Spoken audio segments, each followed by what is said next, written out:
జిల్లా కదిర్లో CPM rally నిర్వహించింది. చంద్రబాబు నాయుడు పాలనలో రాష్ట్రానికి ఒరిగేదేమీ లేదని, పరిశ్రమల పేరుతో పెట్టుబడిదారులకు కొమ్ము కాస్తున్నారని రాష్ట్ర కార్యదర్శి శ్రీనివాసులు విమర్శించారు. పరిశ్రమల పేరుతో పెట్టుబడిదారులకు భూమిని దారాదత్తం చేస్తున్నారని, బ్యాంకులను దోచుకునే వారికి చంద్రబాబు మోడీ వత్తాసు పలుకుతున్నారని ఆరోపించారు.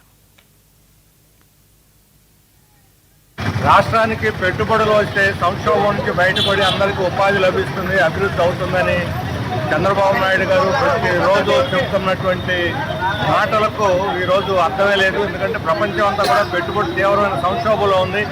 ఎక్కడా కూడా పరిశ్రమలు నడవటం లేదు, ఉద్యోగాలు ఉన్నటువంటి వాటిని ఓడగొట్టేస్తున్నారు.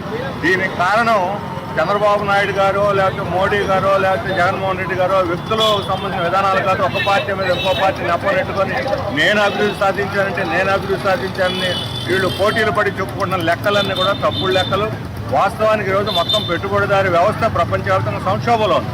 అమెరికాలో చూస్తున్నాం, అమెరికా తీవ్రమైన సంక్షోభంలో ఉంది, ఐటీ పరిశ్రమ సంక్షోభంలో ఉంది.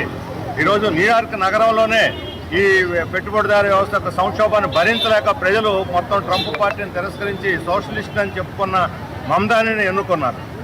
అదే రకంగా ఈరోజు కేరళ అన్ని దేశం మొత్తం మీద అన్ని రాష్ట్రాల కన్నా ముందంజలో ఉందంటే అక్కడ వామపక్ష పరిపాలన కారణం.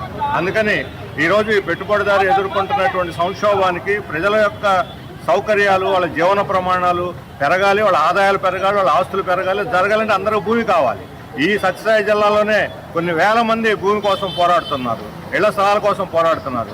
ప్రభుత్వం వాటిని ఇవ్వకుండా ఇక్కడ ఉండేటువంటి అధికార పక్షం వాళ్ళు, ఎమ్మెల్యేలు వీళ్ళ యొక్క ప్రాప్ తోటి కొంతమంది మాఫియాలు భూములని దురాక్రమణ చేస్తున్నారు. పరిశ్రమలకు కేటాయించిన భూములు కూడా ఎక్కడ పరిశ్రమలు పెట్టలా. మనకు 8,000 ఎకరాలు ఈరోజు మన లేపాక్షిలో ఖాళీగా ఉన్నది. మరి పరిశ్రమలు ఎక్కడ ఎందుకు పెట్టలేదు, ఎవరు అడ్డం పడ్డారని చెప్పి అడుగుతున్నాను.